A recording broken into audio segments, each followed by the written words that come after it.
ముఖ్యమంత్రి చంద్రబాబు నాయుడు అధ్యక్షతన కేబినెట్ సమావేశం కొనసాగుతుంది. ఈ భేటీలో రాజధాని పనులకు సంబంధించి వేల కోట్ల రూపాయల కేటాయింపులకు గ్రీన్ సిగ్నల్ లభించే అవకాశం ఉంది.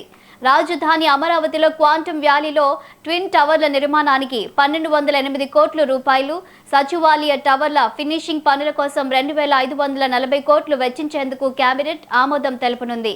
అలాగే అసెంబ్లీ భవనంలో సివిల్ పనుల కోసం 798 కోట్ల రూపాయలు కేటాయించనున్నారు. రాజధాని రైతులకు ఇచ్చే కౌలును ప్రభుత్వం భారీగా పెంచే అవకాశం ఉంది.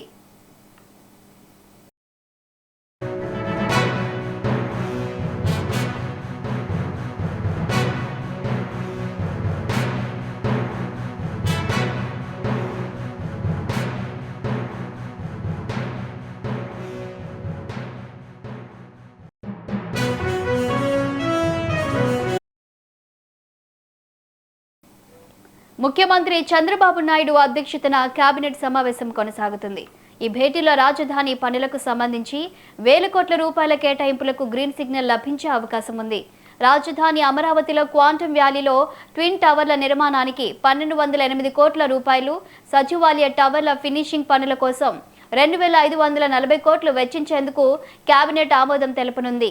అలాగే అసెంబ్లీ భవనంలో సివిల్ పనుల కోసం 798 కోట్ల రూపాయలు కేటాయించనున్నారు. రాజధాని రైతులకు ఇచ్చే కౌలును ప్రభుత్వం భారీగా పెంచే అవకాశం ఉంది.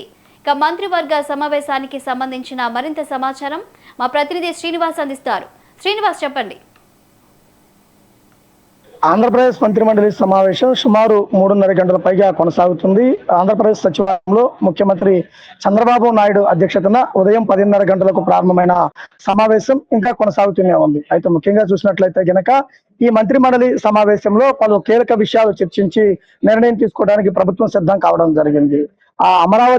ఆంధ్రప్రదేశ్ రాజధానిగా అమరావతి ఆమోద ముద్ర వేసిన తర్వాత అమరావతిలో జరుగుతున్నటువంటి అభివృద్ధి పనులు ఏదైతే ఉన్నాయో, అమరావతి క్వాంటమ్ వ్యాలీకి సంబంధించినటువంటి టవర్స్ కి సంబంధించినటువంటి వాటికి నిధులు మంజూరీ, అలానే చూసుకున్నట్లయితే గనక రాజధాని ప్రాంతంలోనే సచివాలయ నిర్మాణాలు. థాంక్యూ శ్రీనివాస్.